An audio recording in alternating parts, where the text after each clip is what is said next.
Ladies and gentlemen, welcome to episode 76 of Apron Work Podcast with Chia Boys, Carlos and Breast Pass. Carlos, how you doing? I'm good. I'm doing really good. Getting excited for I'll tease it, I'll talk about it at the end again. Friday, Yeah. January 28th, my big and hold on. It's just like we did last week. You can promote it now because those people that only watch the beginning of our show and then that's fair. Yeah. And peace out. Yeah. So again, Friday, February 28th on twitch.tv/kindoffunnygames. I will be live right after Games Daily. That is their daily podcast where they talk about the biggest news in gaming. They are having a community podcast day, one of two. I was lucky to have won a slot, and I chose the first slot of the day on the first day that they're doing it.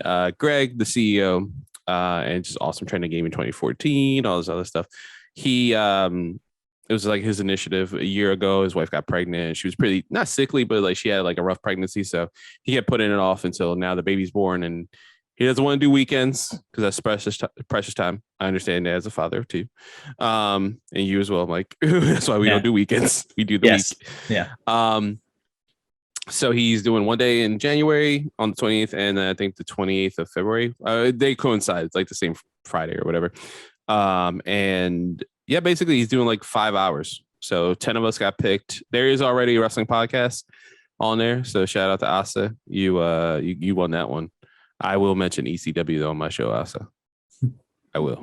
I have a leg up on you. I am from Philly, and he loves ECW. But yeah, so my episode, it would be my episode 50 because I'm editing 49 now, and it's an hour conversation of what is the meaning of Superman in 2022.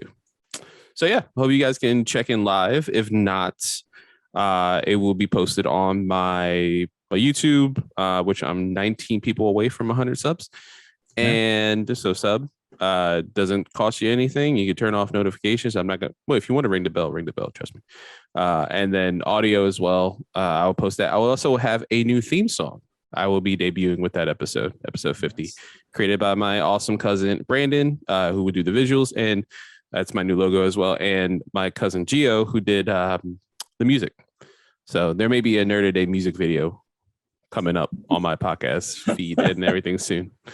But yeah, that's it. Yeah, so January 28th, 2 p.m. to 3 p.m., twitch.tv/kindfunnygames. Be in the chat. Tell me if you're apron work. Let me know. I will be there. I'll be working a double, right? You said from 2 to 3, right? 2 to 3, yeah. Yeah. Now it makes sense why you're like I'll do that. I was like, dude, bro, I was not working a double at the time. I was still going to be there. I was being a nice co-host. Nice. But now I'm working until 3 p.m. that day on a double. And then did. Yeah. So you're gonna get my lack of attention, but work is gonna lose all my attention on that last hour. So I just noticed my little Phillies piggy bank that I moved was not. That's because you got a new camera. Yeah. We're Elgato boys now. Finally got the Elgato. Finally got my computer somewhat fixed. Also willing to take sponsorships, Elgato. Yeah. Or Corsair, parent company, subsidiary, whatever. If you use a ring light. If you're another camera company out there and you don't want me to use Elgato and you want to sponsor us, then just send me over a camera. I mean, I'm good with that too.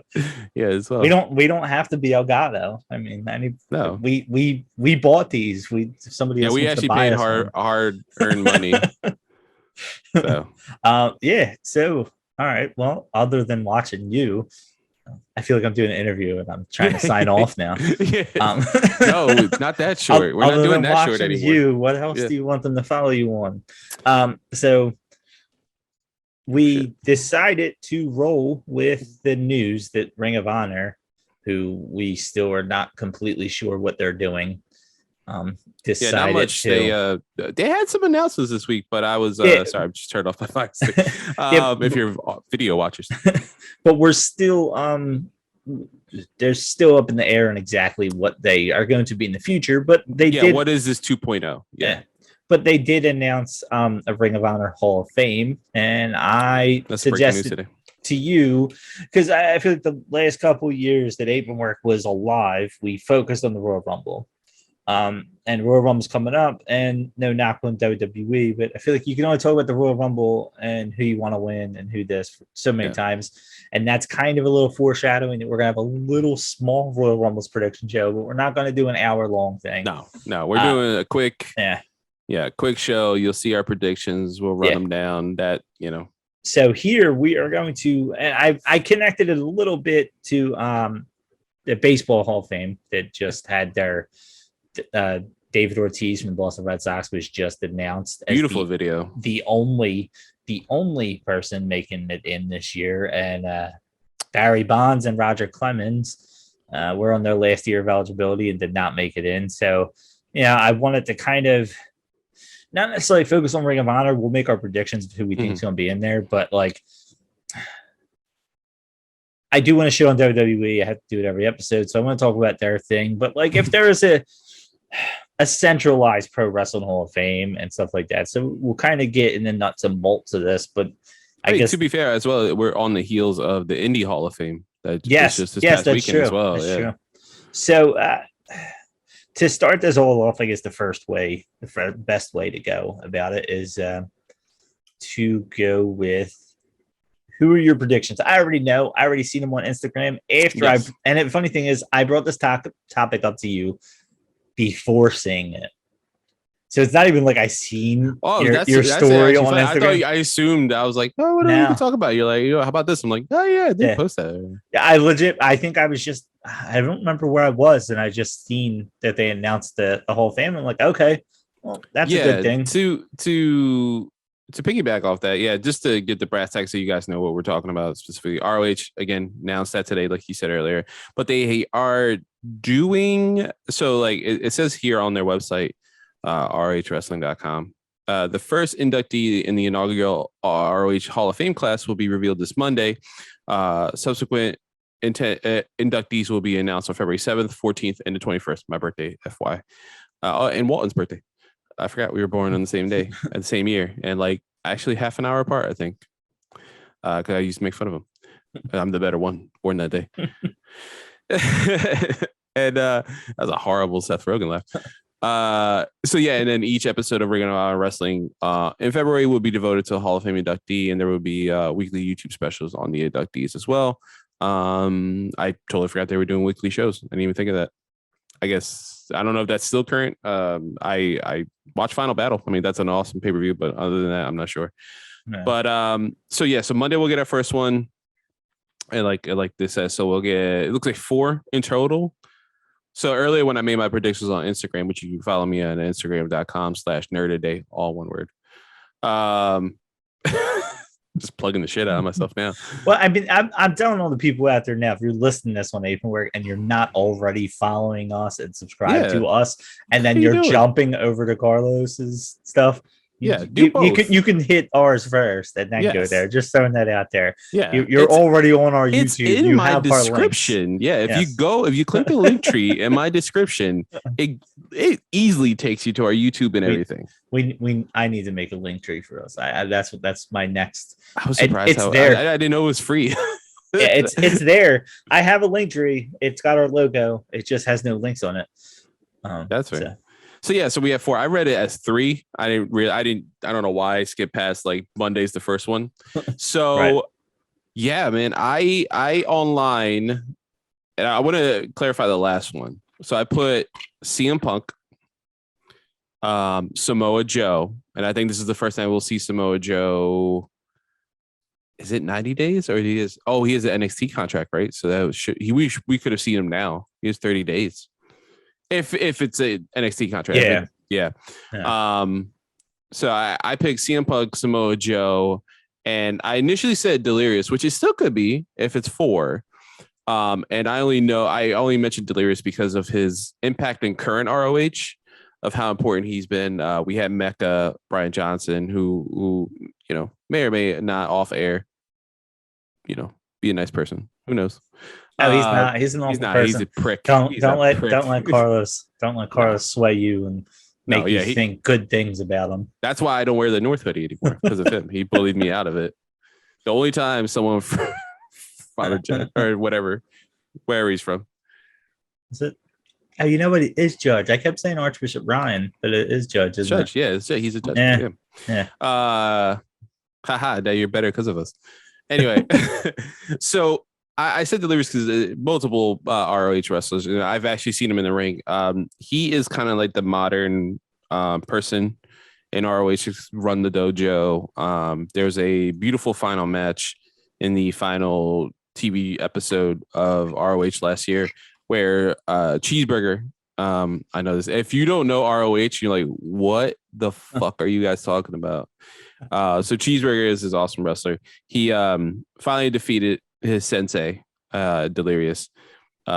He's like a blubbermouth like wrestler and all this stuff, but dude's great in the ring. But he's the guy who's like trained everyone like in most recent years, like the newer class, like since I guess like the mass, not in the mass exodus, but like the olden days. Like you can tell there's like a delineation in ROH's like time frame where like it's like CM Punk, Samoa Joe, AJ Styles, all this stuff, and then Rob Feinstein screwed everything up because he likes like little boys, horrible person. And then the newer class where we start getting like the Bucks and Page and all that stuff, but like homegrown talent, that was him. I've seen him wrestle at Aspire Wrestling, Jenny Rose's promotion. And dude's awesome. He's so good. And then, that match was really cool. And he finally defeated him. Delirious took his mask off, gave it to the CB as a like a token of like the final thing. It was a beautiful moment. But yeah, so I picked him initially. He could be just because of his importance to ROH, like modern ROH. But there's a chance he couldn't make it this year. I think he'll eventually obviously make it. But I stand by Joe and CM Punk. See, this is the thing. If AJ wasn't in WWE, I think AJ makes it. Yeah. There's a case to be made for low key, right? He's a little problematic with the current state of affairs of the world. Austin Aries is another good choice. Again, kind of problematic with the state of the world and his views. Right. There's a lot of people you can put in there. I mean, like I said, AJ would have been in my head a shoo-in. I think he would have been a shoo-in, but definitely I'm thinking Punk and Samoa Joe. There's a good chance too. Cole Cabana. Yeah. Cole Cabana can be in it. This is the other issue too. With a lot of the modern class, right? We had people who split and became Impact people, or then stayed in ROH and now are WWE people, like Tyler Black, Kevin Steen, El Generico. Bigger names. And I mean, there's always a chance. Never say never in the world of wrestling. There always is a chance that WWE is like, hey, you guys can have Owens, and that'd be a great announce that on my birthday. That'd be awesome. Yeah. I don't know. I feel like I'm going to go with the obvious four. I feel like if it's their first class, it's going to be. I'm going Punk and Joe. I'm going to go Danielson. And then I don't know why I didn't put two and two together. It should be Danielson as well. I'm thinking four. I'm going to go Chris Hero. Yeah, I think I could see him being the first person being announced. Because it has that little bit of oomph to it, and then on the way down you start. Or Joe. I could see them going Joe, Hero, Danielson, Punk, or Punk Danielson, whatever. I'm assuming they'll leave them two for the last. It's one of those things. It would make sense to make all of them to not. I don't like WWE style, and here goes the shitting on their Hall of Fame. I don't. Let's do it. I don't like the idea of saving your guys for your Hall of Fame, and I get why they do what they do, and I understand it. I wish there was more.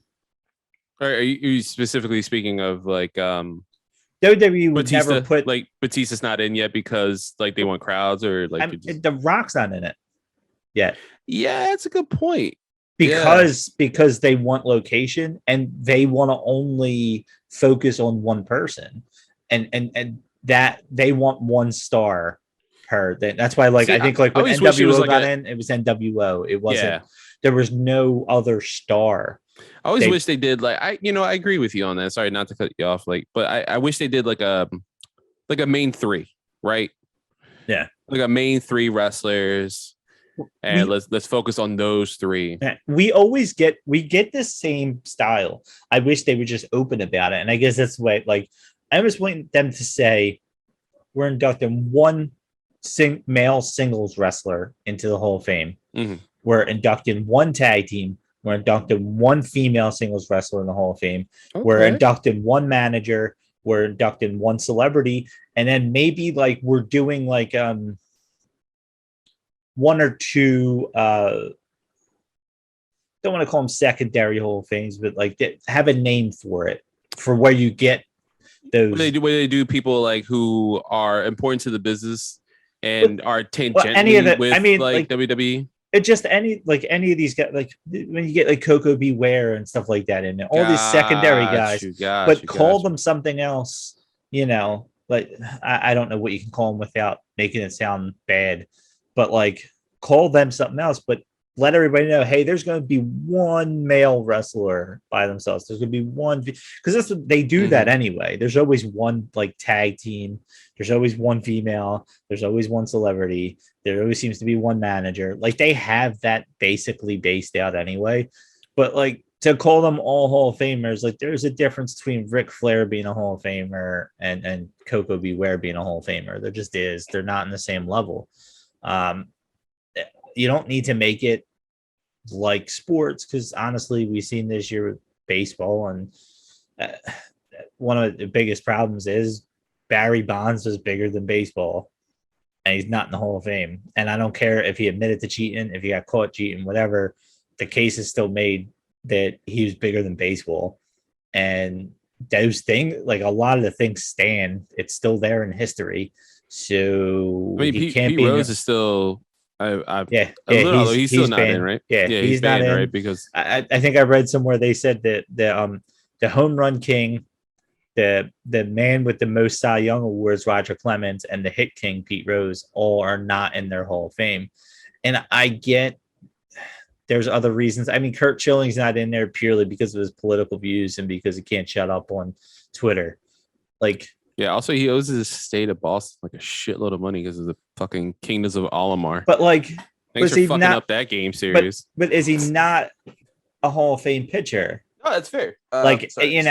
It's one of those things. I can understand them not wanting Curt Schilling to like be doing media for the Hall of Fame. I mean, can understand that. COVID and everything. This is the year to put him in it, right?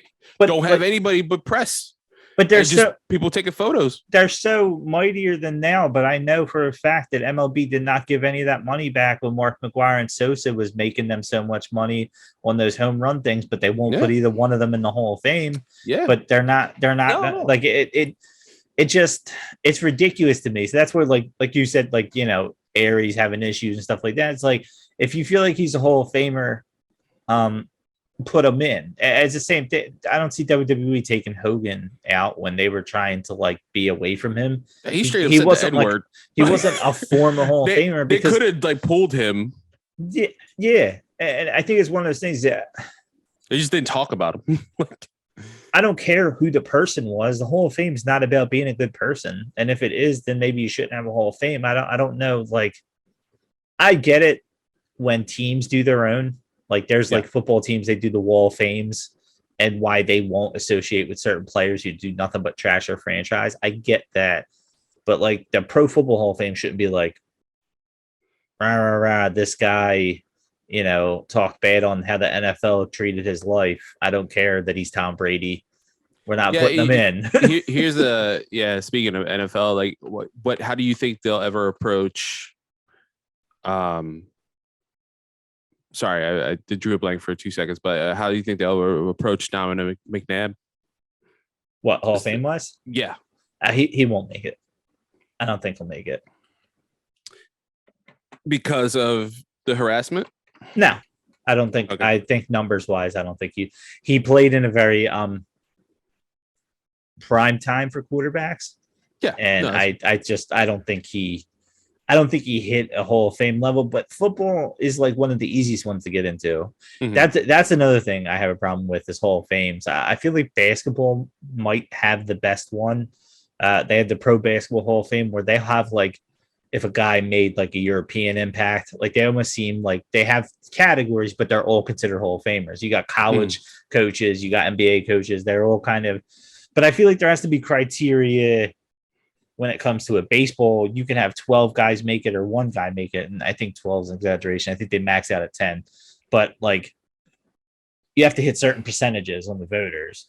And I just feel like, I don't know, you need the right people voting on these things, I think, in general. Again, it's hard to compare scripted wrestling with a real life sport. But let's be honest here.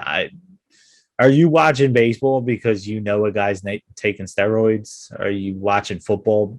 Like, are you going to stop watching football because this guy may or may not have beat his wife and you don't know yet? Like, yeah. No, I get it. I mean, listen, I think I'm like stumbling on my words. I think I'm more of the mindset that if it's that heinous of it, like they beat the wife, harassment, assault, things like that. Yeah. Absolutely not. Strike your name, all that shit. The performance enhancing drugs, I personally, and I don't think you're wrong or anyone else is wrong, I don't feel like you earn a spot in that. I think you would have to, if you could somehow prove, like, let's say you did like 10 years in MLB and 7 of them, no drugs whatsoever. If you somehow knew, right, then it should count from those 7 years. Yeah, I mean, like, and that's, again, that's a more personal thing. That's not like, like, I'm not saying anybody's right or wrong or any other stuff. I'm just saying, like, in my head, I wouldn't want that. But then here's the weird thing, right? Well, because the topic for our show, a wrestling show, is pro wrestling. How many people are on steroids? But and that's the thing. Baseball, these certain PEDs that were illegal later were not illegal before. And can you guarantee that Ortiz just wasn't very good at hiding it? Yeah. Like, and that's the other thing too. Like, nobody can 100% prove to me that these guys were good at hiding it, or that Babe Ruth didn't have some type of literally the same thing back then where they didn't know what it was and they weren't testing for it and they didn't care. So you can't, it's Hall of Fames are hard in that sense that you're basically comparing apples to oranges in a way. It's the same thing that a bunch of guys broke records this year in football. They just moved to 17 games. The season's 17 games long now. Like, of course, records are going to break. The season's longer. Yeah. And now you're comparing Hall of Fame numbers from guys that Joe Burrow was now a second-year player, bringing his team to the playoffs. He's going to be playing 17 games through most of his career. He's going to break a bunch of quarterback records if he could stay anywhere where he is right now, purely just by having one extra game a year. That's fair. That's a good point to bring up in this case. And for me, like I said, like I'm not gonna, like, me personally, I won't budge on the actual heinous act, like you murdered someone. No, and I get those things. You know, I mean? Like, I think those are like nah, that can't happen. But the drugs thing is so difficult. I would make the case for Pete Rose. Like, I think, like, all right, look, we fucked up, but like, I mean, no one was cheat. Like, he was being an idiot. Like, the team wasn't. You know what I mean? Like I said, that's where my mindset is right now. It's like, even with like, all right, he can never work in MLB. That's fine. Yeah. Ban him from press, but still put his name in the Hall of Fame. He's still one of the best players ever played. And it's the same thing with Bonds. And I know a lot of people made this argument before, and I am absolutely on the side of this. With baseball, I don't care what you're taking, unless it was a PED that helped him focus on the ball better than anybody else. He still had to make contact. It don't matter. Like, Barry Bonds, when he was young and skinny before PEDs, was still going to be a Hall of Fame player. And you're not giving tiers of Hall of Fame. So it sucks to see it, because you can't guarantee how many years he was doing it. So you just assume he was doing it the whole time. But then there's other guys that are in the Hall of Fame that you don't know if they ever did it. That's fair. And yeah, and would a good compromise in your sense be, let's say, like Bonds or Alex Rodriguez or anything like that? Like they just don't even make a big deal about it. Like this is the class of 2025, Alex Rodriguez, and like that's all you get. He doesn't get to speak. Maybe he gets a photo, right, with them getting the jacket and all that shit. Like that's it. He doesn't get to talk. He doesn't get to have an interview. If he gets to do anything like that, it's on his own goddamn time. Yeah. He can put a Twitter post, whatever he wants on it, a YouTube video, all that bullshit. But like, you know what? I kind of like when I'm going with that because it's almost like petty, right? Like you're being petty and you're like, no, fuck you, you cheated. Yeah. Like, so you don't get the limelight. You like, it's like, it almost feels like Harry Potter. Like you did really win, but I'm gonna give you these points, Gryffindor. You win this one. All right. Just because you defeated a giant snake. There's some bullshit. We're gonna talk about this later. And Slytherin's in the back, like, yo, fuck you. We actually did stuff. Or Hufflepuff, because I'm a Hufflepuff.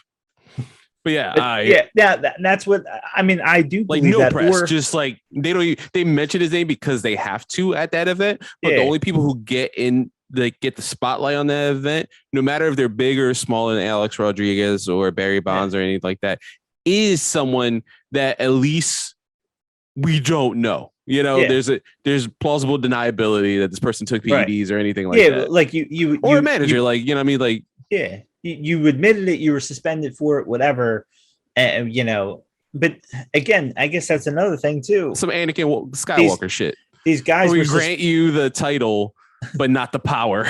But like they were still suspended for it, and then like they still allowed them to play, and I guess that's where my disconnect to leaving them out doesn't make any sense because they didn't kick them out of the league. So like I mean, I'm pretty sure, and I could be wrong. When Rodriguez was suspended for the year, he played again. He played, and it's like for like another 2 years. It's like shit, right? You're okay with him continuing to play afterwards. It almost feels like a slap on the wrist, right? And I realize it's MLB, and then it's the Pro Baseball Hall of Fame voters, and I get that. And I don't know which sport. I know some sports allow their like current, some of their current Hall of Famers to vote. I think football is that way. I know a lot of them do writers, and some of them just have a committee. And the problem is MLB is writers, right?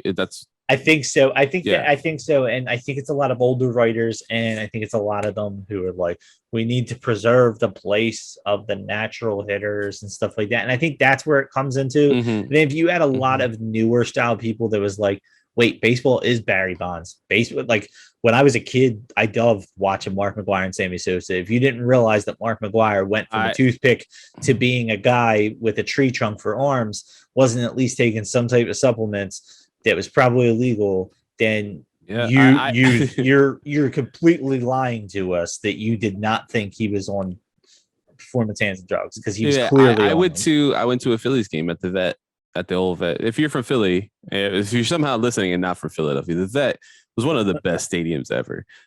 There was a court in there. There's an actual judge. So if you got arrested for fighting, which there was a lot of fights.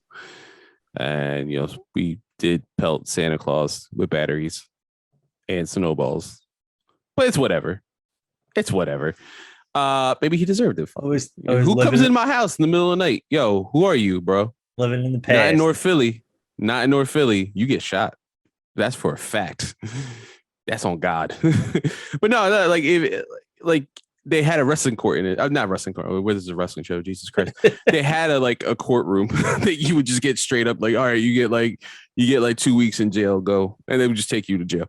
But I went as a kid. I love those seats. I have like fond memories of those seats. Shout out to Mike Grassi for having those chairs in his house. Every time I would hang out with Rick and Harry, I'm gonna sit here. Every time we're hanging out in the living room, like, fuck you, I'm sitting here. It brings back memories. Yeah, we went, the Cubs were playing, they were in town, and the Phillies sucked at that time. Even as a little child, like, that doesn't watch, like, still to this day, like, I have ESPN app. That's how I keep up with most of my sports. But like, my main form of entertainment is like anime, movies, like TV, and video games, but I still want to be engrossed in like, hey, what's happening? Like, you know, I have the jerseys, I'll go to games and stuff like that, but I want to. There's so much shit to watch in the universe, like wrestling and podcasts and all this other stuff. It's hard to be like, all right, well, something needs to drop, and what's the best way to drop this? Like, all right, playoffs are happening, so I'm definitely going to pay attention. Like I watched this weekend football, right? Even though the Eagles aren't playing, like I watch because I love playoff football and I love playoff hockey and all this other stuff. Like it's fun to watch. I'll watch important games and stuff like that, but it's hard to keep up. Like it's just daily life, kids and everything. God forbid, I put Eagles games on before and they're like, turn this off. I want to watch Bluey, which amazing show. But yeah, I was like, no, well, your uncle's over. We're watching the Eagles. We're literally all wearing Eagles gear. Even you, the 4-year-old who doesn't know what the Eagles are. So, you know, like stuff like that. But like they weren't great. We went, my cousin Rafi, who used to get tickets for free all the time, free. We went and I was like dying. I was like, dude, let this dude hit a home run toward us. And I wasn't even like I had Phillies gear on, but I was more excited to see Sammy Sosa. Yeah. Like what that speaks volumes. You know what I mean? Like, and I guess that's where I have an issue with Hall of Fame in general is, dude, being a good citizen and being the best at your sport is two different things. It just is. I mean, nobody ever has claimed that Michael Jordan was the nicest guy around. My parents still tell me a story about, I don't remember who, it might have been Lynn Jones. There was somebody, I remember they said like they would try to get like a autograph from, because back then they used to all hang out at bars and stuff. And there's somebody that they were like, he was just like a complete asshole. And like, I mean, Charles Barkley's a dickhead. Like, one of the best players in the game, though. But like, there's so many people that are just like awful people. I mean, at least before, maybe Barkley's better now. I don't know. Yeah. But I'm assuming Bonds isn't still with his home shooting up steroids either. You know, like I guess that's. But like he's gonna die. That's why he's not representing baseball. He's not representing MLB. He's not like walking into a meeting and they have, whoa, wait a second. You have Barry Bonds in your Hall of Fame? We can't air baseball anymore. Like, yeah. I don't. I'm sure there's a lot of, I mean, literally, it just doesn't. If like, honestly, not saying, you know, if he sexually assaulted someone, yeah, like, and we already talked about it, but like, yeah, like, that's a no for me. Like, you don't get shit. And but, I will be the first, last, and I will always say this: Chris Benoit, hell of a wrestler, does not deserve to step foot in any single wrestling Hall of Fame because of what he did. Yep. And that's the way I look at it. If you do that, take him out. But I could tell you this much, and I know this without a shadow of a doubt: they have found out things about older players in football, baseball, and others where they've done bad things. It has come out after the fact. And I guarantee you they're all still sitting in the Hall of Fame. Oh, yeah, 100%. They didn't pull them after the fact. So why are you going to pull this guy who you allowed to continue and you literally promoted his home run king run knowing the dude was on steroids? Yeah, and then act like, oh, I mean, Barry Bonds, his head grew. His head doubled in size. Like it was like all, like I said, between him and McGuire, like Sosa was one of those guys you thought like, oh, he might have done it naturally, but like you knew McGuire did it, you knew Bonds did it, and you benefited. Just allow and acknowledge what they did for the game of baseball, because they did more for baseball than 90% of the other Hall of Famers could have ever done for baseball, on PEDs or not. Yeah, do you think it's crazy too, like to see whether it be professional wrestling, because again, our podcast is professional wrestling, or moving on like other sports, like the trickle down of like, all right, well, WWE, like even after watching, I knew about it as a kid, but watching Dark Side of the Ring, right, like seeing the steroids trial, seeing them be made of like, hold on, we're gonna talk about you, we're gonna make you an example, and it didn't really work. And then like I feel like every sport had their come to Jesus moment in the 90s, right? Like the 70s and 80s bred and early 90s bred this like ground of like you have to look the best, and looking the best is being gigantic, like bigger than a computer screen. Like they're to us together, like you have to be that wide, like Right. but all muscle, like like stuff like that. Like it was just like a breeding ground, and then like it got to a certain point with every sport, and then everything was like, well, hold on. We made a lot of money off you guys. Now stop. We're getting in trouble. We let this get too far. Whether it be wrestling and anything, like I said, Vince McMahon, totally culpable in everything that happened as well. Yeah. Like, I don't know if he's like making Hulk Hogan take, steroids, but still he bred a ground where you felt like you had to, right? Right. This is the land of the big boys, right? Like stuff like that. Like it's hard to, you feel like emboldened, almost like you have to do it or something. It seems like at least it could be screwed that, or what the fuck? I'm tired. Screwed that way. Let's make it seem like MLB, NFL, all that stuff. And then like it's gotten better because of those crackdowns. I'm sure it still happens, and I know they test and stuff like that, and people get popped for that stuff. I see where you're coming from, and then part of me wants to be like, all right, well, like from like a certain year on, we gotta be like really diligent about it, right? Like we have to be like, yo, like this is a fireable offense, right? That's talking about modern day, like moving forward. Like if we find out, like, what's the name? Like Tom Brady's been using steroids this whole time. Like that'd be a prime example. Be like, yay, man, we gonna have to question these rings, but like you can't. Like he's like, I'm gonna come next year. You're like, no, you're not. I know you make us a lot of money, but you are the example. You got to get out. And that's where this whole falls in. There's so much reasonable doubt in all of this, because what would then pop up is to say maybe somebody had fallen out with Tom and ratted him out. That's true. How can you not also think that Peyton Manning wasn't also doing it the whole time, and Drew Brees wasn't also doing it the whole time? And we know Aaron Rodgers because he doesn't like needles, or at least 2 needles. But somebody's gonna be listening to that part. We're like, you know what? The Brown guy is starting to piss me off. They like it's. You can't guarantee it on either side. I don't know. I feel like the Hall of Fame has to be what they've done, and that's where my whole, and I will get off of sports and drugs when it comes to that kind of thing. But like if you have it, if you say marijuana is illegal and you kick a guy out of your sport for marijuana, but because he's so good, you continuously reinstate him and then kick him out, suspend him again, but continue to bring this guy back, but then hold some type of high and mighty in your Hall of Fame. When you were making money off of his abilities, you were perfectly fine with saying he changed. But we're perfectly fine with using your body, your likeness, and all this other stuff. And you get paid, but still, like we're using you more than you're using us. We're going to tell everybody that we are literally going to use Barry Bonds as our top home run guy that everybody's trying to chase, but you can't be in a Hall of Fame. No. We get to use your name, but not the Hall of Fame, which again, all they are is money makers. I don't care what anybody says. The Pro Football Hall of Fame is so cool with all the shines and stuff. When I went there, when Dawkins kind of ducked it, it's all money thing. That's all it is. It's 100% a money thing. And I can tell you one thing, you're getting more of an audience there with Barry Bonds than you are with David Ortiz. You just are. I don't care.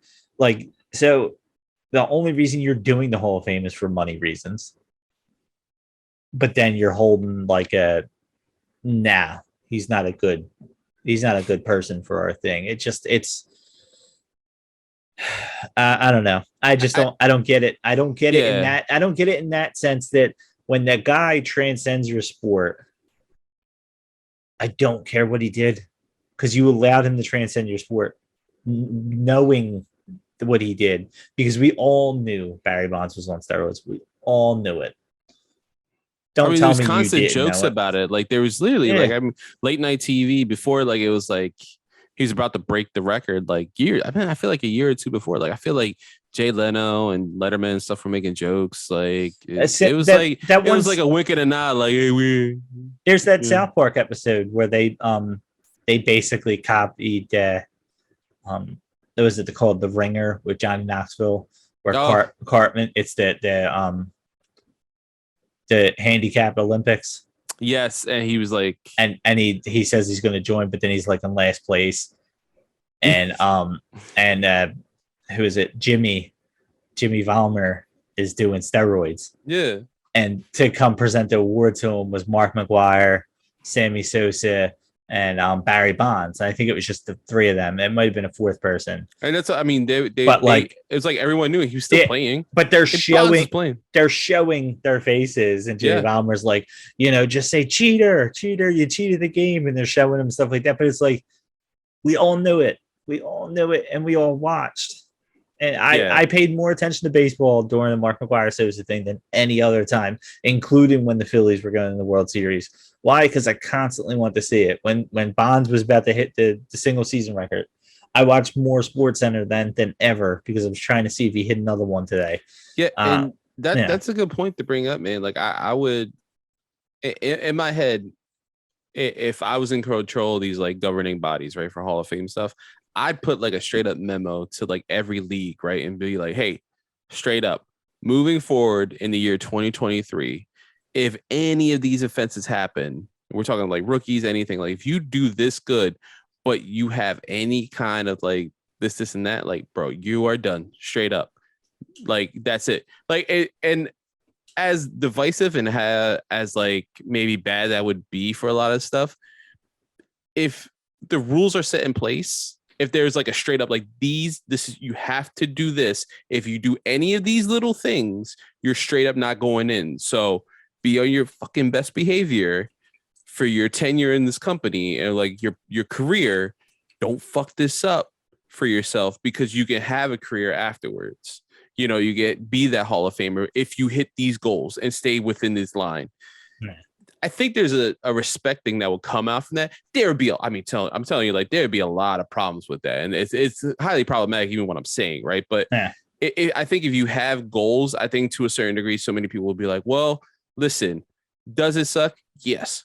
But according to the governing body, this is a rule you cannot break. And if you break it, you're out of your league actively, and you're not eligible ever to be in this Hall of Fame, no matter what you've done before. And then then you can sit on your high horse at the end. Yeah, right. Because you're like, listen, he broke the rules. Rules are rules. He broke them. That's why we have them in place. God, Jesus, you can tell I'm a parent. But as we know, and they do the Anakin thing, like I said. Yeah, that's the other thing. And it's a moneymaker thing too, right? As well. In my head, do the moneymaker thing. Okay, because of your numbers, you are granted the Hall of Fame status. We will never recognize it. We'll talk about it that day. You could take a photo with us because we have to, but we're never going to talk about it ever again because of the controversy that followed you. You're considered a Hall of Famer.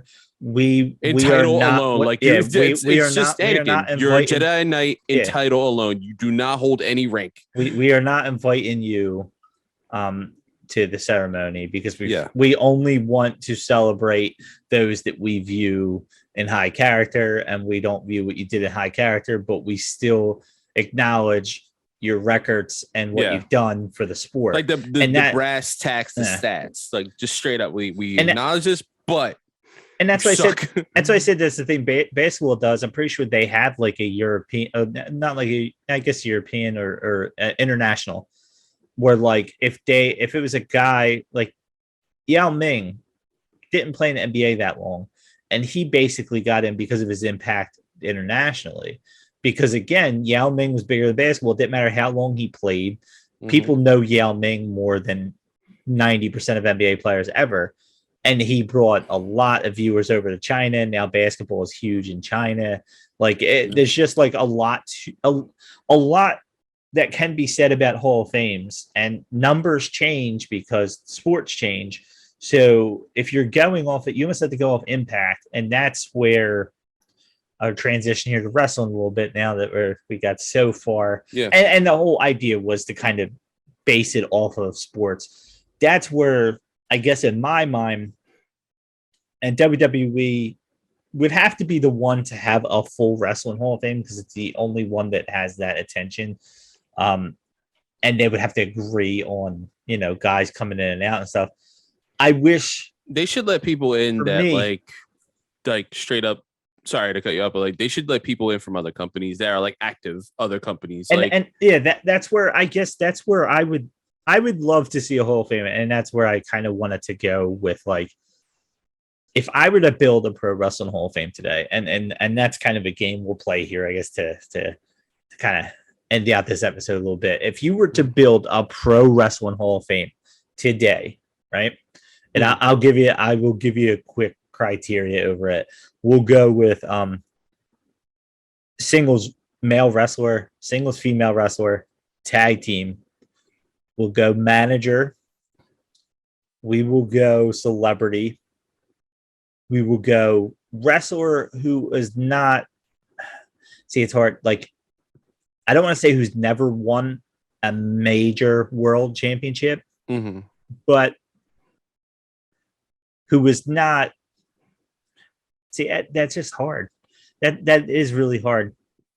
Like someone tangentially that's like big enough to be in there, but not necessarily the biggest star. Yeah, yeah. Wasn't the centerpiece of the company. There's you almost want to say a worker category.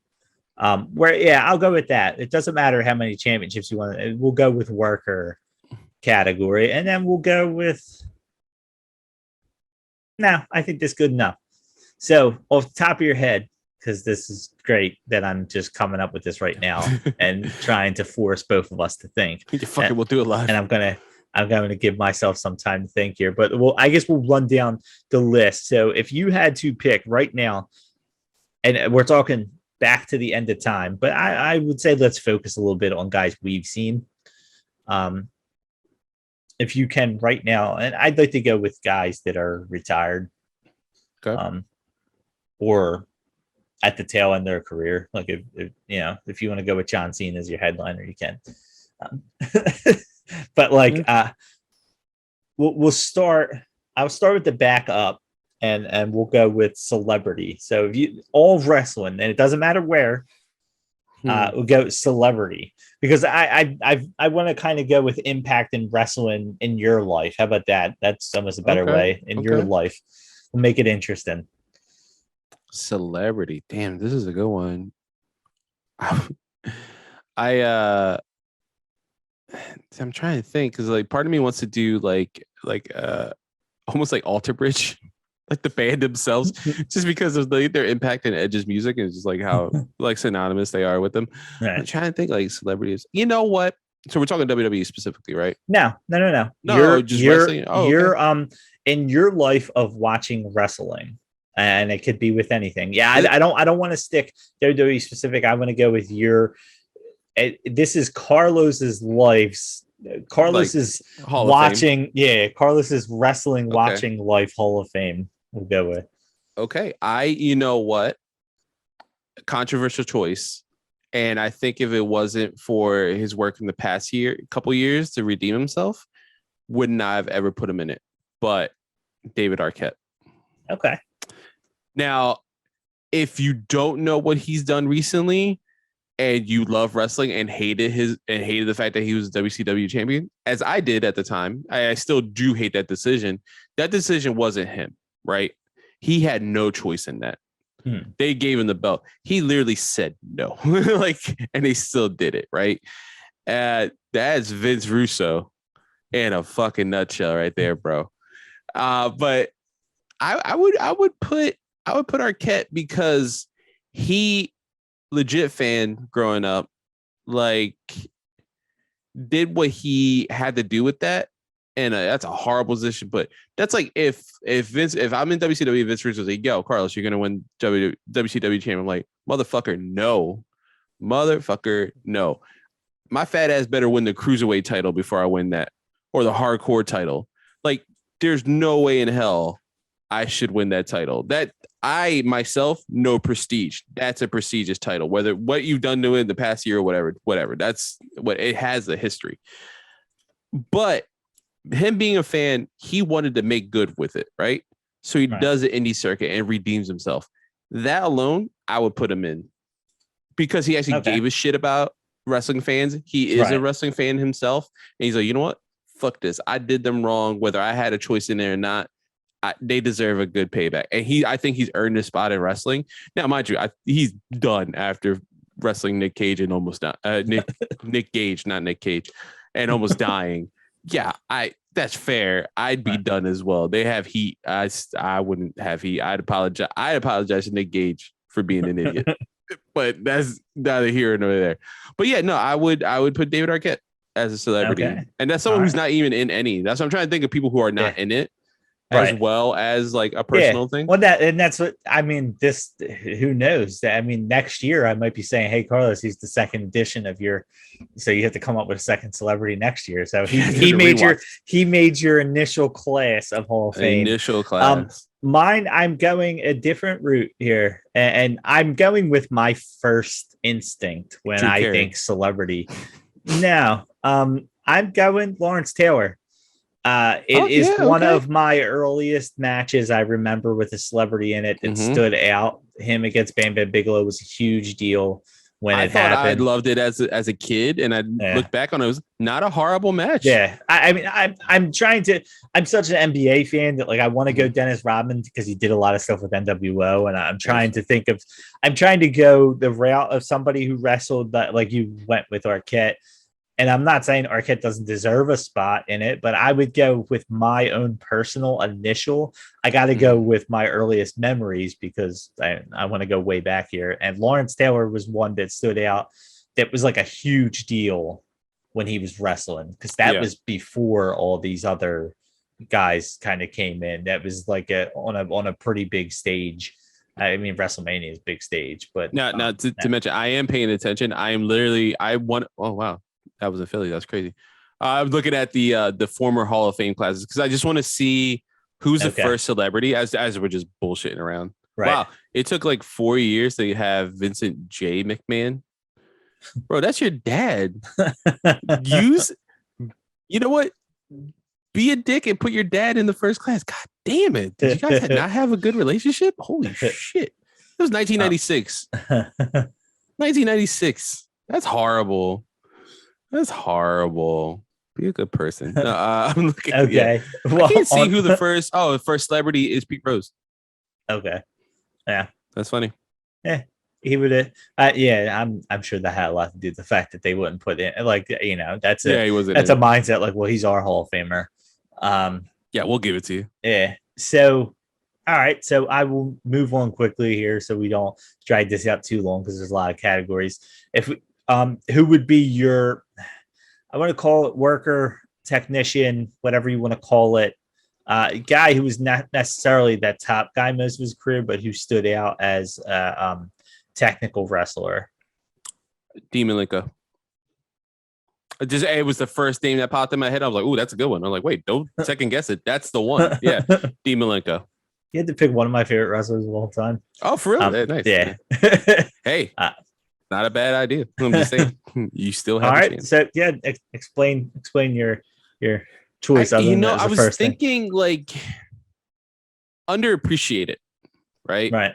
I think Dean Malenko is truly underappreciated wrestler in this day and age, and I think it's highly deserving because he's the guy who put other people over and had these amazing matches, and literally like. That line, the man of 1,000 holds, like literally, if you watch his matches, it's kind of that though. Like he really is that, like just immensely like smart, talented. Not necessarily one that was like need to do anything funny or be a character, even though he tried at WWE, and I thought it was funny, but like I always thought his in-ring work was going to be like the most amazing thing. Part of me wanted to put Eddie was another name that popped up, but I don't know why my first thought was Dean Malenko, and I think it's because Eddie has a history, has a lineage, and like we do talk about Eddie, and that's fair, and that's not because of his death or anything. I think we still would be talking about Eddie, even if he was alive and he was just retired and just be like, man, I don't care anymore. I'm fat now and just chill in the back, just hang out with Vicky all day. Like, I think we would still be talking about Eddie no matter what. But I don't think we get to talk about Dean enough. I don't think we get to talk about Dean enough. And I was thinking about like his feud with Chris Jericho, him coming through with the Radicals. And you want to talk about someone who has like everyone's like, oh, Chris Benoit is so like, obviously he did horrible stuff, but like someone who was like so intense in the ring and all that stuff. I'm like, so is Dean. Right. Oh, Eddie's so technically sound. So is Dean. Someone who could high fly and do all this other stuff like Jericho. So is Dean. Like he is the all around package, right? The only other person I can think of, I want you to go first because I would put like second class and the second person, like the third person that popped in my head because I thought I was like Dean, Eddie, and then this third person. But go ahead, who would be your technical? Like I hate that I even said technical because that's kind of not the road I was going. No, but it kind of fits though because it's someone who's big but didn't get the recognition, right? The worker, he is a worker. Now, who I was viewing kind of for this area in my mind, and I like that you're going a little bit newer. Because I feel like I'm going a lot older. I would have put Ted DiBiase in this spot. That's a good one. Purely because I feel like he put so much into feuds that even without wrestling in them, he was such a big part with like, always paying guys for titles and doing all that stuff. He was such a big part of, I guess, I know it's early childhood, but my childhood, that you don't realize until you're older, like, oh wait, he never like wrestled. Yeah. You know what I mean? Like you just like, don't. I mean, the dude was supposed to win. He was supposed to be fucking WWE champion, but like it didn't work out. You don't notice as a kid that like, oh, he's just hiding behind like Andre the Giant, and he's hiding behind all these other guys. You don't like, but I guess I'm viewing it from like, he was never the guy, but when I think of like top feuds, and he just always seemed to be in there. And honestly, I went with the Piper. I wanted to go, but I'm thinking my own personal Piper.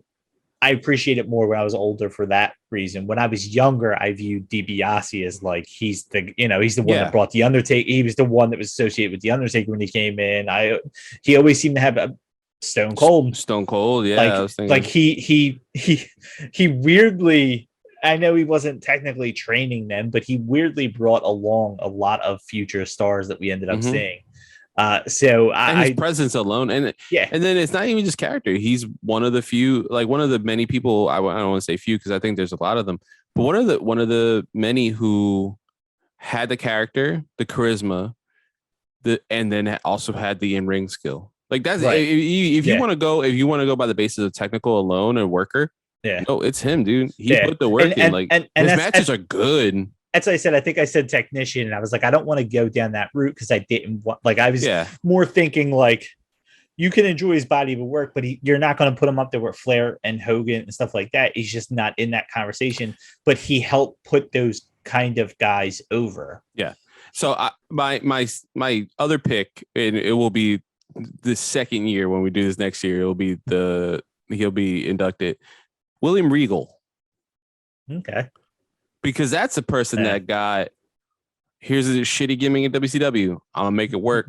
Here's a shitty gimmick in WWE. I'm gonna make it work. Hey, we're gonna put this guy's ass in your face. I'm gonna make it work.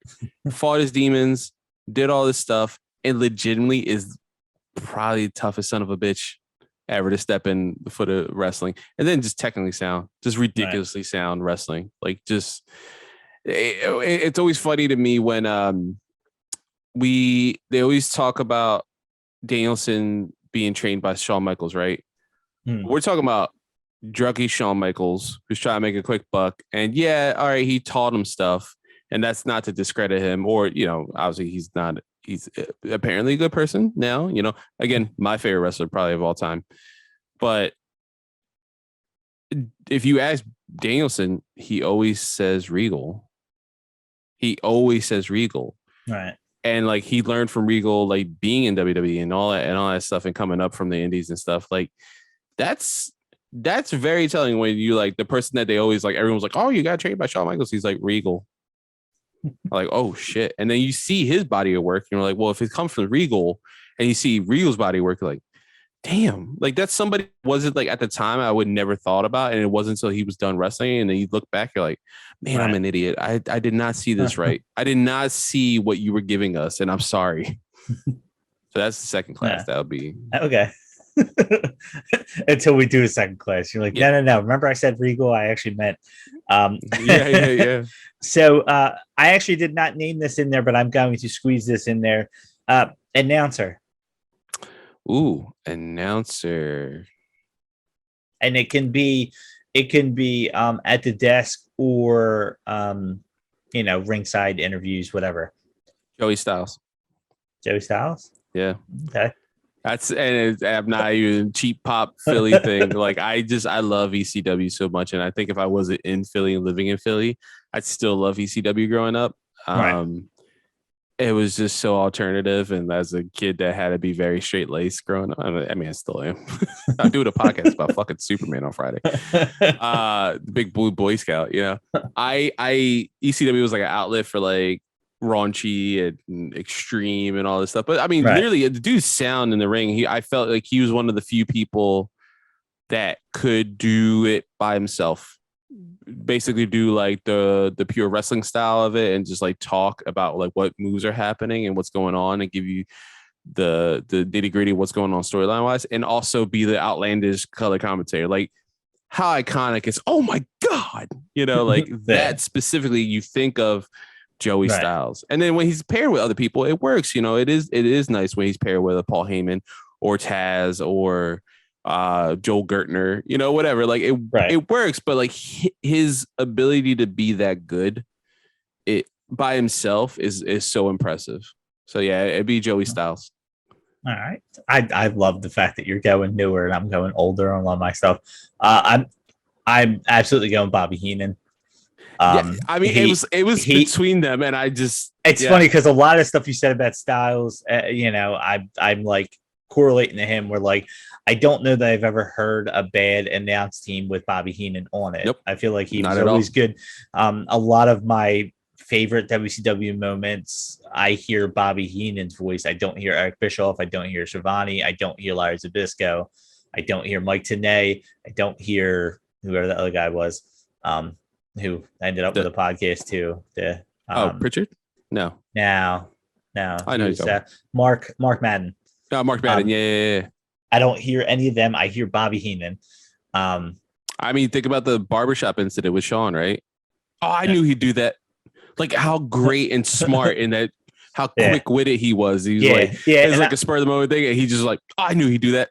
Like that's such a great comedic moment. Like as good of a manager he was, I feel like he was an even better announcer. And I feel like if I was to ever put together an all-time announce team, Bobby Heenan would be the first guy I would put on there, so he has to be the first guy That's on fair. my announcer. Honestly, I think people in our age group, if you somehow don't know about them, like you should, they're awesome.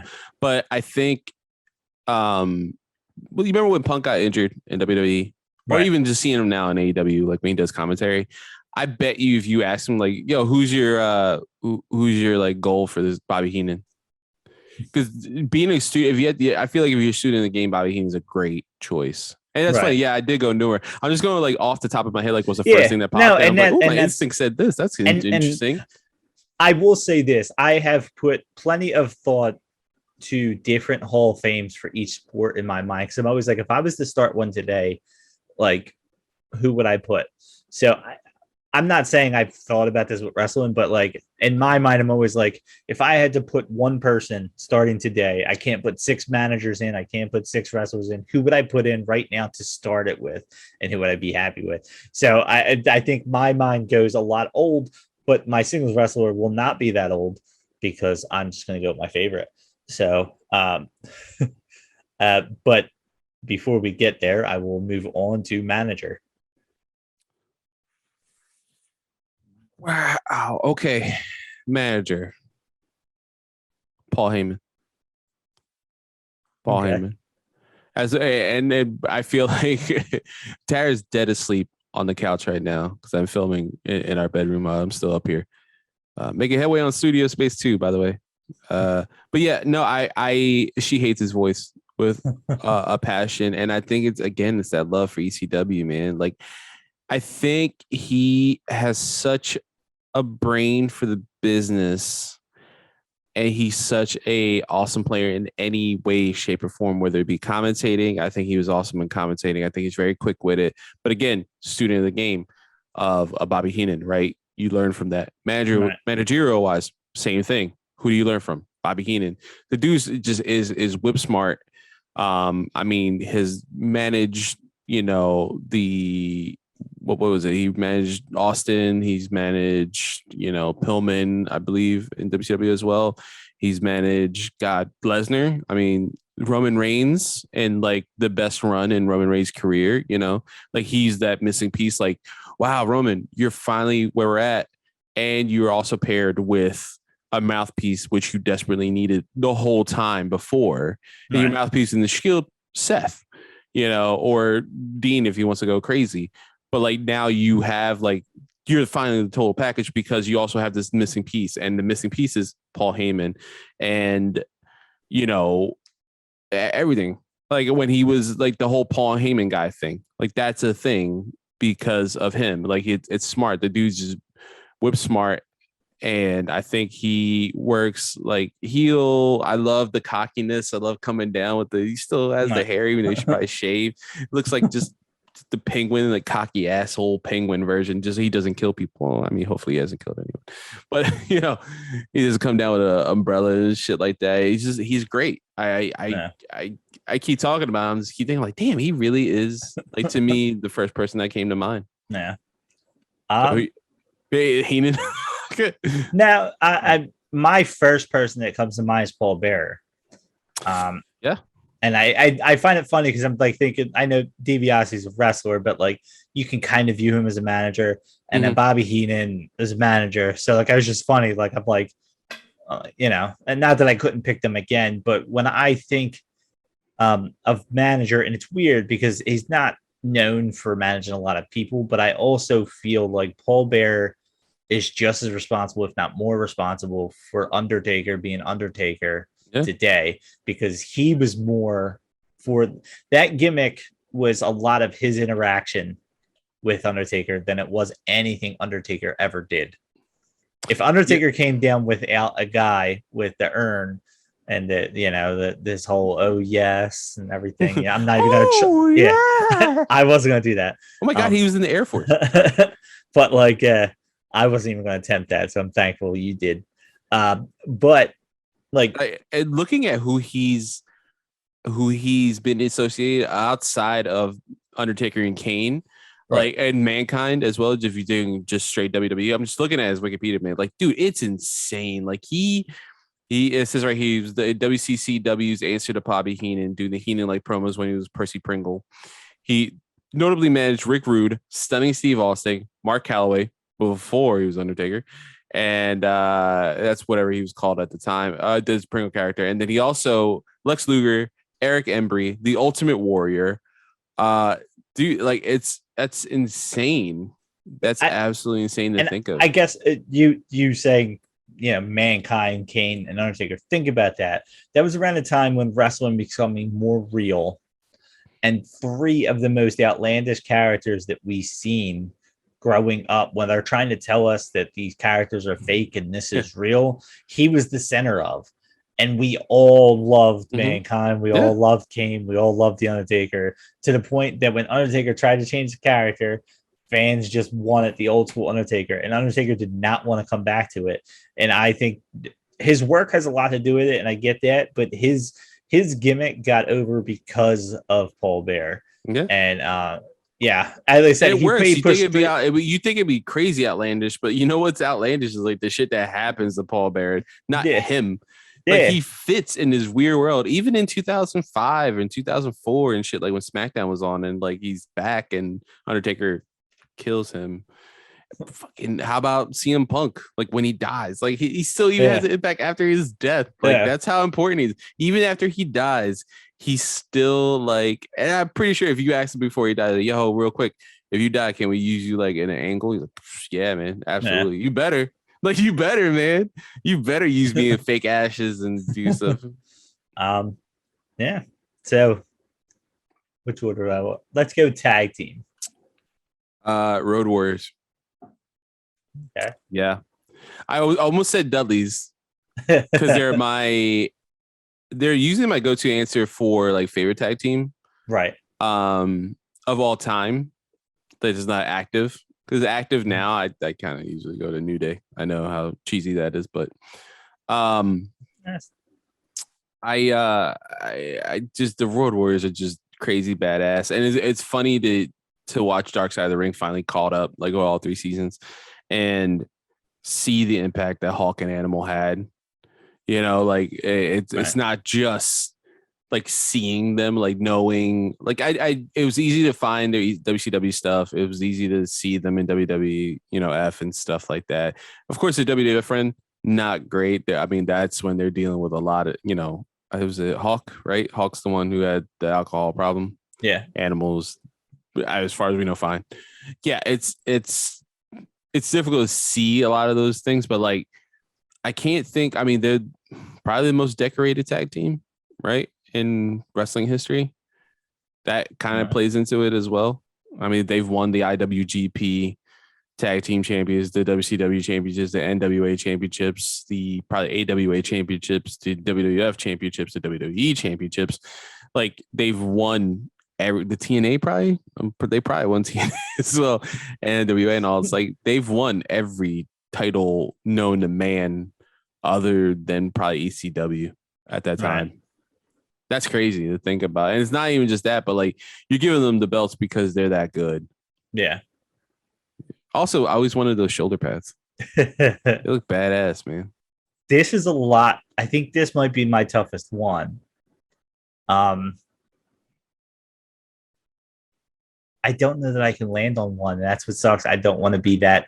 The killer bees. I don't want to be that flip floppy because I'm going to run down the names that jump into my mind, and then I think I landed on who I'm going to go with the tag team.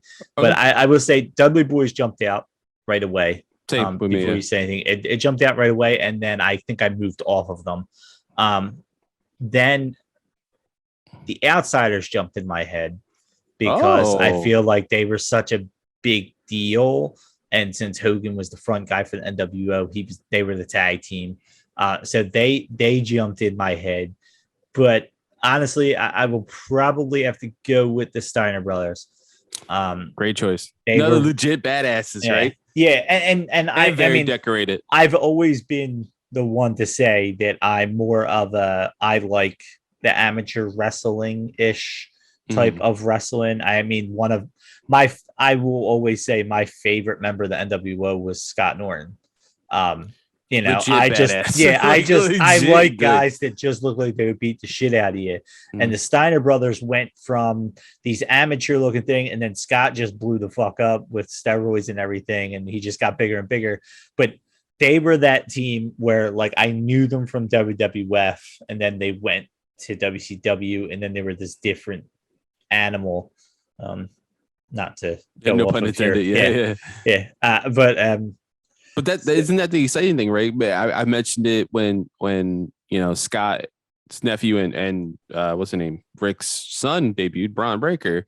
I was like, dude, he seems like the Steiners. He seems like a perfect combination of both of them. He has that kind of weird Matt style, and then he also has those giant big power moves that Scott would pull out of nowhere, and then it legitimately badass in like tie-dye.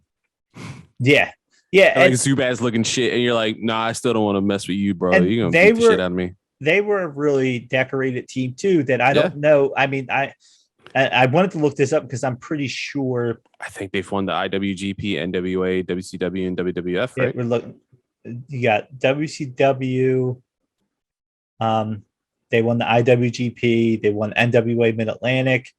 PCW, PWA, PACW, UWF, the WWF tag team. I knew they were. See, now I'm pretty sure they wrestled as a team at TNA when Rick Steiner was there. And I'm just thinking of all the times they've wrestled too, not necessarily. They wrestled in ECW. They have, yeah, that's true. You know, maybe none of those places long enough to win titles, but yeah, I mean, you look at the rundown. I am going off Wikipedia, but like you got WCW, WWF, ECW, WCW, New Japan. New Japan, and then the reunion in TNA. So they kind of lasted there, even though Scott took off. You know, and that's the craziest thing about it is Scott took off as a singles wrestler, and they still on a longevity thing. You know, I still view them as a team as much as man,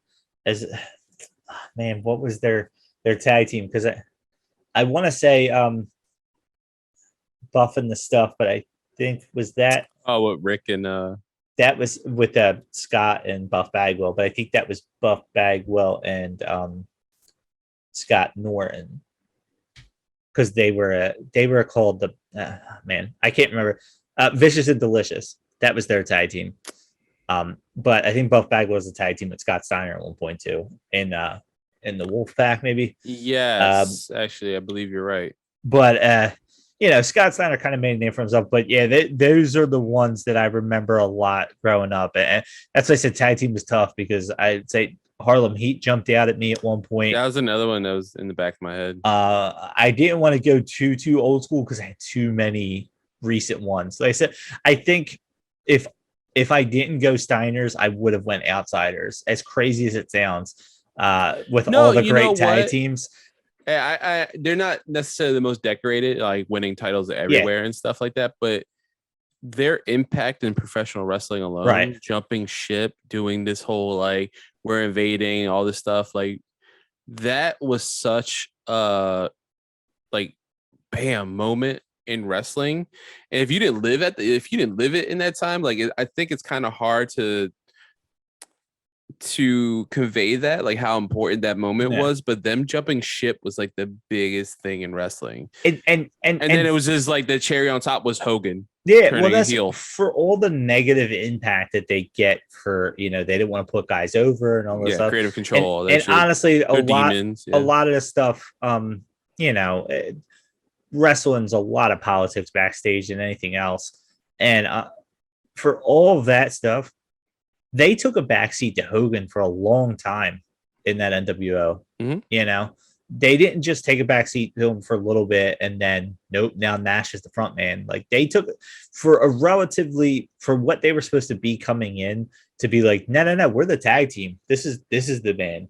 He's the man. We're just the tag team. Yeah. We're his boys. We're the tag team now. Yeah, Scott could have been like, nah, bro, I'm going to be WCW champion. He didn't. I mean, I know Nash had his, especially when they split and it was the Wolf Pack and Black and White, and it was kind of Nash against Hogan. But there still was always that Nash and Hall tag team kind of thing there. So, I mean, they're also like 2 of the 5 members of the Clique. You know what I mean? Like, and so I think it was more of an impact with wrestling than anything else than that being decorated. But I think Steiner Brothers, I think, falls somewhere in between, and because they originally wrestled more my style, and how even I don't care how drugged up he is, Scott Steiner still looks like he would squeeze my head and kill me in seconds. Surprisingly big ass dude, like tall as shit. Like you don't realize it until you hear how tall he's. Like, wait, how tall are you, dude? And he's got one of the best promos of all time. So there's that. Everything about it, like star, legitimate star. Like just so many. You want to talk about demons ruining you, man? Drugs and alcohol ruined something that, like, I still think he's a Hall of Famer and things like that. He deserves to be in the WWE Hall of Fame, but it's just like, damn. Like, can you imagine his career without drugs? That'd be insane. So now we will go with women single wrestler. Oh my God. Okay.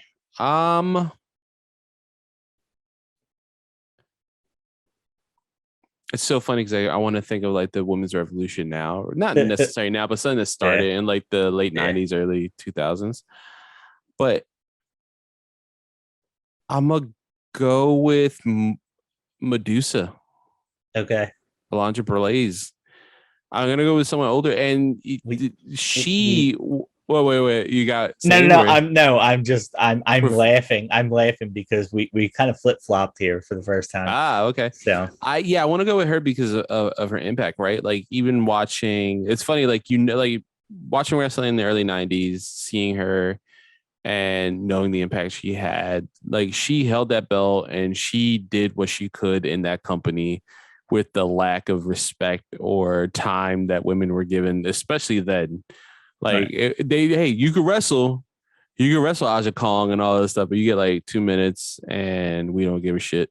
Like um and then jumping ship in that just crazy ass first night. Because if you want to talk about Hall and Nash, she's like a third component of jumping ship and just throwing the belt in the trash, like the most disrespectful thing you could ever do in professional wrestling, like the unsung rule. And she just buried WWF like at the time with that stuff. But she has this like amazing impact into women's wrestling, and I think if we don't have Medusa and Alundra Blaze, whether good storylines or not, like if she doesn't pave the way, we don't get Trish, we don't get Lita, we don't get like the quote unquote stars now. Right. Because she has it too. She really did have it in the ring. She's really good in the ring and just did what she could with a shitty situation. And then it makes it a little better when they reintroduce the title, right? And it's like, all right, these women are, legitimately want to learn. And there's actually women who are legit wrestlers, like trained and stuff like that. And they're dealing with a shitty situation as best as they can. But if it wasn't for Alundra/Medusa, it'd be probably worse than it was. And then it's like a trickle down effect, right? Like you get Alundra, Medusa, Trish, Lita, Jackie, the TNA matches, the pudding matches, bra and panties, lingerie stuff. And then you get into what we have now. Like legitimately, like, hey, if you want to be the smoke show, like Scarlett Bordeaux or that stuff, that's fine. But like these girls can go too now. It's not like one or the other. Like they're legitimately athletes. They're being treated fairly finally. They're getting their time to shine. Not as, there's still hurdles. Like we're still not in a place where, for every like, hey, they main evented, like, okay, but they don't main event maybe as much as they should. Like WWE does a better job in certain things than AEW. AEW does certain things better. For women's wrestling, probably the best company to do it is Impact right now. I think they're the most committed. They've been the most committed for the longest time to women's wrestling. And that's kind of been a beacon of hope for that like division and stuff like that. But it could still get better, and it'll get better as we go on. But she's like the trailblazer for me. Who's your pick? Well, you actually named her, Trish Stratus. Yeah. She's the first one that comes to mind. I wanted to go Medusa, Alundra Blaze, but I'm like, if I had to pick my first one, I feel like she is the true transition from what we have today to what we had in Sable.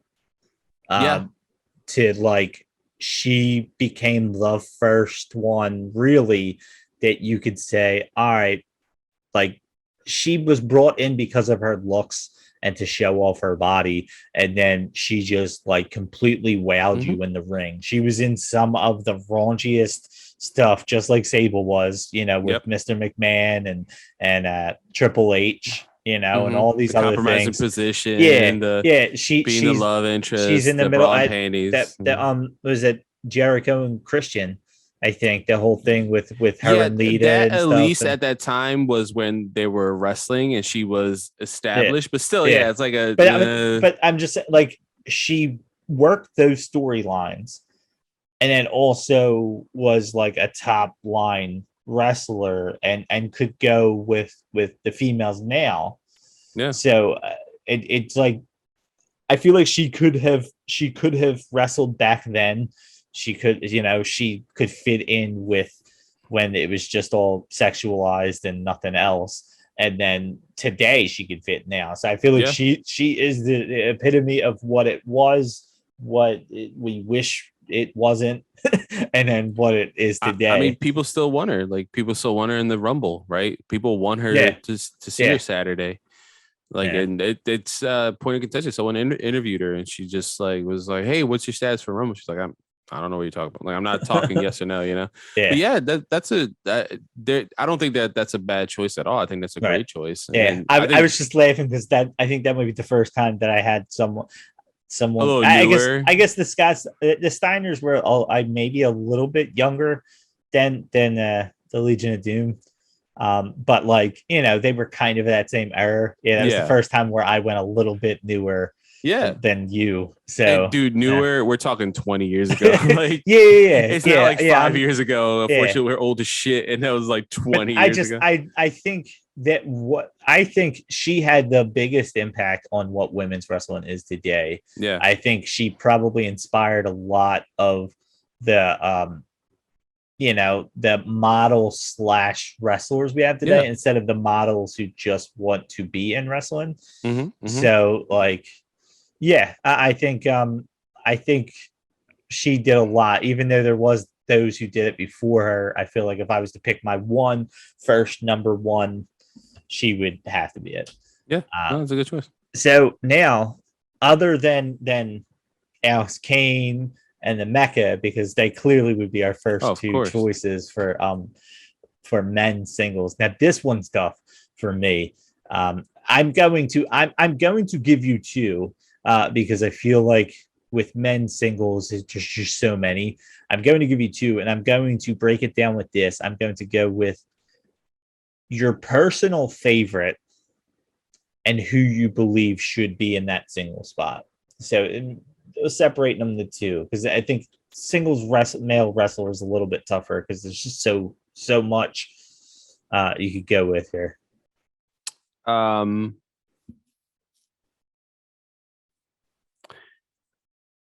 Shawn Michaels as like the main, the person who get all the accolades and stuff like that. Okay. I don't think that's a surprise if you were following me in an entrance ramp and you know me now, or you just know me personally. Shawn Michaels is my favorite wrestler of all time. I ate that shit up. Boyhood dream, WrestleMania 12 is my favorite match of all time. Not the best match of all time I've seen. They're definitely like the Iron Man match between Brock and Kurt is a better Iron Man match on SmackDown, things like that. He's probably my favorite wrestler. I always had like an affinity for him. He always seemed so badass and cool growing up, and then not only he's like actually like a dickhead back then, he's like, he looks so cool, man. And like, don't worry, my number one is going to like blow yours out of the water on who's a dickhead. So but yeah, and then like, and just having these amazing just matches alone, like the dude is called Mr. WrestleMania for a reason, right? And when there was like crazy spots, he was like the first person to do crazy spots in my head. Like I saw, he was light on his feet, could do technical stuff. Like if you watch WrestleMania 21 with him and Kurt Angle, that you watch and you're like, oh, that's right, yeah, you can do technical stuff. You don't normally, but you can. And just the feuds he's had, his coming back tour, just overselling for Hulk Hogan, that whole program. The way he's giving back now, with no like being in NXT and having no like ego anymore. Like it's the same thing with Triple H. Like they both don't have egos now. Like they're like not in it for themselves. They are trying to pave a way. Well, yeah, for the most part, yeah. That's fair. They want jobs. To be fair. Yeah, I wasn't gonna say anything. I just wanted to give a look. Yeah. At least with NXT, like it shows like maybe it's something like a do right, for their past indiscretions and things like that. But yeah, I mean, I'd tell you, I can't get as low as I used to, but I would do the taunt. I remember my mom's partner, Agostino, I always talk about, she loved wrestling, and I think she's the reason why I love wrestling. And her favorite wrestler of all time was Ric Flair. And if you go to that, right, Ric Flair, I think the natural progression is a Shawn Michaels, and I think Rick would say it as well. For like, I think he has like a lot of like him himself like branches off to a lot of different wrestlers. Like you have your Triple H's, you have your Ortons, you have this stuff. Like he's had an impact that much that like you can see parts of Rick in all the business. And for me, Sean is that showboat, that match stealer, like everything about him, character, everything is just like a natural evolution of it. And obviously he's the one who retires him, right, in WWF. Yeah. You know, I'm sorry, I love you, and super kick, like the most emotional thing I've ever seen in my life. Pairs really well with the Titanic song. It's just it has to be Shawn Michaels. And I remember her loving Shawn Michaels. Like I remember sitting on the couch with her and him being Bret Hart and me and her jumping up while my birth mother is just absolutely fucking pissed off at us. Just you guys are being too loud. It's 11:30 on a Sunday. Why the fuck are you? I'm trying to play solitaire. Why are like just angry that her partner's not like just in the room with her, just instead of her being with her son for any fucking reason. No, her partner's hanging out with her fucking son, and we're nerding the fuck out as Shawn Michaels winning the fucking belt. That was she was like, this is why I thought she was straight. She's like, he's so cute. Not knowing really she thinks he's just a cute guy, not loved. Not gonna go. That's a therapy session for another day. Since I was trying to cheat for my own selfish reasons, I'm going to leave it at that. And that is your number one. That's who it is. Yeah. See, I was acting like the other Hall of Fames, and I said, we have categories, we got to stick to them. And I wanted to cheat because I wanted to wedge Kurt Angle in there as my pick, because he's my favorite of all time, but I know he shouldn't be the number one. And as I said, my pick is going to be a bigger known dickhead than yours, because I have a hard time with it not being Hulk Hogan. I have a hard time with it not being. As much as I would love to sit here and tell you anything different, if this is your own personal, I was a Hulkamaniac. I was a bigger NWO fan than DX. He was a central figure in both of them. Bigger DX fan than I watched, Paradise. Yeah, well, of course, who didn't? I actually like that show. Now Mr. Nanny's like one of my favorites. Suburban Commando, I would watch all the time on HBO. But like, no, just like one of two of my fondest memories growing up, and you attribute yours to yours. It's funny. I have two huge memories. One, my house was the house that used to invite people over for WrestleMania and the Super Bowl. We had a bar in my basement. Okay. People used to come over for both.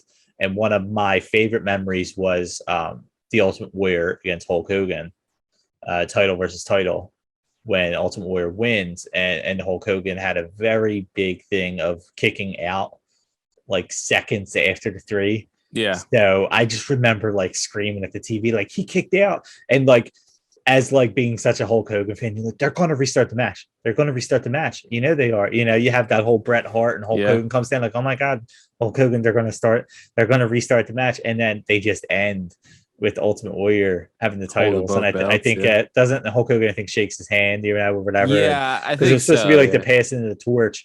But like, I remember being like, what is this? And I was one of the people that booed him when he was Hulkamania in WCW and thought his shtick's old, like you have to update with the times, like and then the NWO. I mean, but one of my memories was pre-NWO, I want to say, when the first time he wrestled Ric Flair, I watched with my dad and my brother, and it's one of my memories. I want to say it was a summertime pay-per-view because we watched it downstairs. We had a hot box that was usually in my parents' room. Okay. But our air conditioner was down in the living room. So I remember watching this downstairs, and my dad was such a huge Flair fan, and me and my brother were big Hulk Hogan fans. So we were sitting there, we wanted to watch it, it was a big deal. And I remember us watching it on the pull-out couch downstairs. That's why it must have been summer, or else we wouldn't be sleeping downstairs. Yeah. Even just talking about like in ring work, maybe not the best worker, right? But no. His impact in wrestling, you can't deny. You can't deny how important he was to wrestling. Yeah. Yeah. And you're right. Like bigger dickhead. Yeah, sure. And I can't speak to what the man is like in now, life wise, like if he's changed and stuff. He says he is, but I can't say what's in his heart.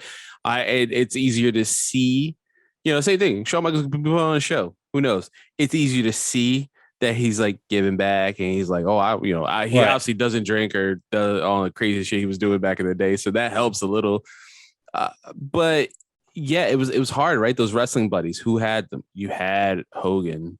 Yeah, I think everyone had Hogan, and then you may have had someone else like Warrior, right, or like Ted DiBiase, or Macho whatever. Man, Man, yeah. And it's funny because with Hogan, it's hard. It is hard for me to talk about him. Like, I want to acknowledge the man because he's not a great person, right? But then at the same time, and he did go in for his business, by himself, and then kind of made wrestling rough in WCW, And for that. But like think about this. The two guys we named were like almost unanimously known as two of the most selfish people in the wrestling business, because that's what you have to be to get to that point. I know a lot of people don't like to hear that, but they need it to be that way to protect their image. Ric Flair did the same thing. I mean, all these guys, all these guys were big politicians to get their boys in spots and keep themselves in spots. And Hogan might have just been a little bit more open about it. But I mean, like, look at it. You think of all the major feuds he's had. I mean, you think of Andre the Giant. One of the first things you think of is Hogan slamming him. Ultimate Warrior, you think of that match. Macho Man, you think Mega Powers a lot. That pops up right away. Sting, NWO against Hogan. Ric Flair, there's a lot against Hogan, even though they didn't wrestle that much in their careers. You go a lot of top guys. The Rock and Hogan, is still one of the biggest things. You named a Hogan match in your Shawn Michaels thing. Yeah. You know what I mean? That's that whole buildup. Where he legitimately pissed off Hogan. Hulk Hogan single-handedly killed the six-sided ring in TNA. I mean, he did so much for the business, good, bad, or indifferent, that, like, again, that was the point, was to not think of the man. We're not sitting here thinking this is the morality police. This is who I view as being bigger than wrestling. And unfortunately, I don't view him as the best wrestler technically of all time. He's not my favorite wrestler of all time, but I'd be lying to myself if I didn't say that when I think wrestling, the first name that comes to my mind and the biggest memories of my life that comes to mind over and over again, Hulk Hogan was involved in like 90% of them. Yeah, and now, like, I'm gonna pull a fact, because I feel like you'll appreciate this as well. So it's what, WrestleMania 18, right? Is Hogan and Rock? Am I right? At 18 sounds right. So, my cousin Rafi had a hot box, and if you know, we're not gonna go into it. I'm a kid. I technically have no like agency over stealing pay-per-views or anything. You can't get mad at me. I don't steal them now. I pay my $4 for Peacock. And I give money to Nick when I go over to see AEW, buddy. I have no comment on that. Yeah, I just neither here nor there. Carlos does not steal his pay-per-views. Yeah. So we're watching 18, and I would spend a lot of my summers up there because like household toxic. So my cousin would take me out. He's also my godfather and everything. So he would take me out. He's much older than me. And I made friends with like his neighbor, his kids. So I made friends with Brandon. And then he had a friend on the block too named Chris Webber. And I made friends with him as well. And we would all hang out. We all love wrestling. More so me, Chris Webber, and his older brother, Brian Webber. So I was like, I looked at Rafi. I'm like, Rafi, can Chris come over? He's only like 4 houses down. Can he come over to watch? He's like, yeah. He's like, hey, he can come over, whatever. And we're having snacks, we're eating all this stuff. And legitimately, I forget how old we are at the time, right? When's 18? We're teenagers, right? And it's Hogan and Rock. And I'm telling you, Chris Webber's always, like you, diehard Hogan fan, no matter what, ride or die, dude. And he's like, yo, if Hogan leaves, I'm done. I'm done. I'm walking out. Knowing, obviously, a lot of his planned and all this other stuff, but he's like legit walking out. And the whole time, like, he's like, he better not lose, bro. He better not lose, bro. I've never seen someone so angry at the outcome of a match that he legit was like, no, for real, fucking done. And like walked out. He's like, thank you for having me. I'm done. And like literally walks out of my cousin's house and goes home. I'm like, bro, like there's like 2 more hours of WrestleMania. He's like, I'm done. I am done. See, and he just left. He just straight up left. I need to clear up. I was never. When I was a kid, I was a diehard Hogan fan. I'm talking WWF pre-NWO era Hogan fan. So I want to clear that up. That by that time I was not a diehard Hogan fan. Yeah. I was not. I was never like a huge. And that's the weird thing. Like I can't even say I was like a diehard Hogan fan, but I feel like growing up you were always like. Most kids loved Hulk Hogan. You know what I mean? You just how many kids rip their shirt off? You know what I mean? Like posing. Like I said, do the dumbass posing. I mean, I've legit told you that he was not my favorite NWO member. Yeah. He's not my favorite wrestler of all time. All this other stuff. But I guess I'm more Thanos effect, right? He's inevitable though. Like he's that big. He is pro wrestling, right? Pro wrestling doesn't get to the rock and roll status without Hulk Hogan rising, right? Yeah. They don't get on MTV. They don't get mainstream attention the way he's the first. Modern. He is the first. He paved the way. Don't get me wrong. For The Rock and John Cena and Batista and all these guys going to Hollywood, Hogan did it first. Yeah. And whether he was good or bad at it, I mean, he was in. Was it Rocky 2, Rocky 3? Right. He's in the same one as Mr. T, so I think it's Rocky 3. Rocky 3, yeah. I always forget the second one's the rematch with Apollo, so then Mr. T was the third one. Yeah. But yeah, like whether it's good, bad, whatever, the dude got paid a lot of money. I mean, he essentially started this whole awful reality trend. I mean, not started it, but he was near the forefront of these reality shows. So like I said, he just. I want to get him out of the way and let him be the first one and get him out of the way. Let's be honest here. Let's be honest here. Ric Flair's got his baggage, and I don't know who else I would put up there as my first guy. So I had to go with who personally. Should Brutus BK ever been a thing in wrestling? Hogan made him a thing, whether we like that or not. Should Horse Hogan been a member of the NWO? Hogan did that, whether we liked it or not. Thunder in Paradise? I had a lot of fun watching that. Is it a good show? No. Suburban Commando, I like watching that. Is it a good movie? No. The dude basically told us to say our prayers, take our vitamins. Did he have sex with his best friend's wife while it was taped? Yes. Did after sex say the N-word? Yes. Yeah. Again, very problematic. The whole thought process is I am not inducting the man. I'm inducting the character. The we're not talking about Terry Bollea. Business. Yeah, we're not talking about Terry Bollea. We're talking about Hulk Hogan. Yeah. As much as hey man, when that theme song comes on, man, I'm that Jay-Z meme looking angry, but like not in my head. I'm like, it's still a good song. There is and his NWO theme too. Is oh god, how do you not? Hell yeah. I had to. That's why I was trying to cheat, because I was like, do I really want Hogan to be my first inducted? But I feel like it has to. I just feel like he has to. Well, you ripped the Band-Aid open. That's the thing. You're like, all right, it's done. And that's why I was like, oh man, there's so many singles wrestlers, because I'm like, I have my favorites, and I'm thinking right now, we'd have to get about 5 years into that before I start hitting my favorites, because there's guys that I know deserve that spot better, and that's where WWE does it wrong, is put the guys in who deserve it first, and then move around it. Stop trying to focus on what works best for people, and say, hey, The Rock's going in there. Rock, I don't care that we're in Canada this year for WrestleMania. You're the headliner. We're not going to wait 7 more years to be back in Miami.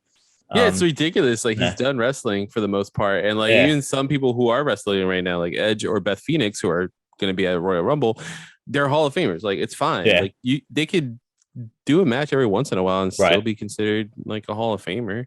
Now we get Edge's thing was like we legitimately thought he was done, and he did put that work in. Yeah. Where a lot of people were like, I know it felt controversial at the time, and I'm like, nah, dude, I think he needed to be in there. But I mean, we're starting to get up there in time, so we can try to close this soon. But I want to branch off of that. Basically, would anybody argue that The Rock should be in the Hall of Fame before Edge? Like, argue against it?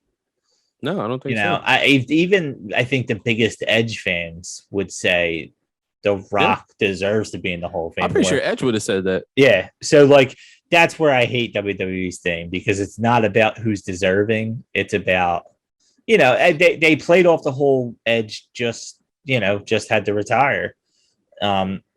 And I feel like he only got into the Hall of Fame that quick because, one, people remembered him because it was recent. They play off the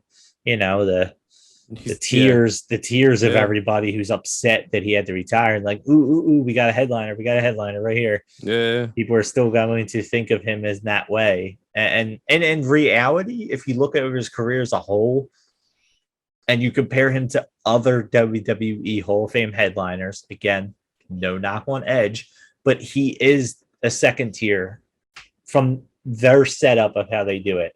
He is not a headliner in their system. Gotcha. He is not the headliner because they'll never put Hogan and Flair in the same year, and that's what we were kind of trying to do here. I want to put one main guy because in their way they do it, they'll never put those two guys in. Yeah, but they would put a Flair and Edge because now you got current and old school, and that's kind of the way they do alone, it. Right? It's always like when Kane was in it, it's just Kane.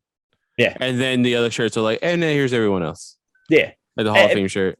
Kane, another guy's not a headliner. I think, and again, no knock on him, but he's a very good second tier in what they do. But the problem is there's only X amount of headliners, and then the headliners have to agree to do it. So that's a whole other thing. I mean, honestly, a guy like John Cena probably should have headlined it before some of these other guys, even while he's still wrestling. Again, no knock to some of the other guys, but John Cena is bigger in the wrestling world than Edge is. So there's a guy like Macho Man is a guy that could have been a headliner, and you're like, okay, because they finally put him in. And you're like, maybe if they would have put him in a while ago, he wouldn't have been the headliner. But now it's been to the point that he deserves it. Owen Hart would have been another guy too. If they finally put Owen Hart in and they allowed him in, he would have been understandable as a headliner. Yeah. Even though he shouldn't have been a headliner purely because of everything surrounding it. No, I agree. I agree. So is Macho Man's not in it, or is he in it? Didn't they eventually put him in? Because Laney, I think, went up there for him, I believe. I think they did eventually put him in. 2015. I see it. Yeah, Hulk Hogan inducted him. Which seems very controversial. Yeah, because I think Macho Man was dead, right? I think. Yeah, he already passed before that. So Laney was the one that I think came out and talked. Because he was the one, or did he come out and talk? I remember he was mad because he was saying Macho Man said that he would only get put in if they got put in as the Poffo family. And that didn't happen. But yeah. Okay. Well, that ended up being a lot longer episode than we expected, purely because I decided on a whim. You went rogue to start a little thing here. But yeah, I will say, for those of you who are not listening and you wouldn't be listening to this, so why are you going to hear this? I will post our first ever class of Hall of Fame on Twitter. We can see how you all feel about it. I'll post it everywhere: Facebook, Instagram. We'll tag the people in it too. Yeah. I'm sure Dean Malinka has a Twitter. Hulk Hogan's going to be all over this. But no, we'll put that out there. Who knows? Maybe we ain't got to wait years. There's a lot of wrestling to go on. Maybe we can do this like every 3 months and we just expand our catch classes up with WWE. Here. Yeah. So I don't know. It was something I've always wanted to do. I wanted to do like an Apron Work Hall of Fame. I was like, this is a lot cooler because now I have yours. I have that. I have mine. You have yours. And if you want to put Hulk Hogan in the second class, you can. It's your class. It's not the same. Or maybe we'll just separate it. I don't know. Yeah. I haven't decided yet. Maybe it's one full class and you get one vote, I get one vote, and Oh, I like what happens. that. Yeah. Yeah. So we just inducted Shawn Michaels and Hulk Hogan to our first ever After the legendary SummerSlam match. Yeah. So, man, we so much for holding this to an hour and 15 minutes. That's what happens when we talk about Baseball Hall of Fame for 20 minutes. This is what happens. That's what it did. So one last chance here for you to plug Friday for those of you. Yeah. So again, it's going to be on my socials. So on Instagram, it's Instagram.com/nerdaday, all one word. On Twitter, because someone has Nerdaday and they haven't posted since 2009. Fuck you. It's nerd_a_day. You can at me or whatever, but you'll see my stuff on social. Friday, January 28th, which is now going to be 24 hours because it's the 27th. As we're recording this, on Friday, January 28th at 2 p.m. to 3 p.m. Eastern Standard Time, I will be on twitch.tv/kindoffunnygames.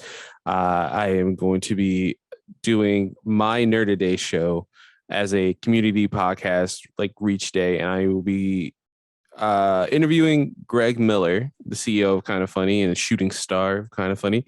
And we're going to be talking about what does Superman mean in 2022. So that's it. Yeah. So if you can watch live, you can watch it there. If not, it'll be posted on socials and like my channel later with a new intro. I will do everything in my power to make sure this is up in the morning. So for those of you listening to it on Thursday and possibly even Friday morning, know that we got their Friday to go watch live. But yeah, I'm excited. I'm going to go watch it. And this was cool. It was really random. Usually I like to prepare these things, and which is why this was a longer episode. We promised to shorten it back up, but this was a runaway train that I've been wanting to do, and I did not expect it, and it just came. So so we're learning. Yeah. So after this, we will be doing a short episode of Royal Rumble predictions. We'll keep that one short because it's WWE. Yeah, exactly. So on that note, we will see you when we see it.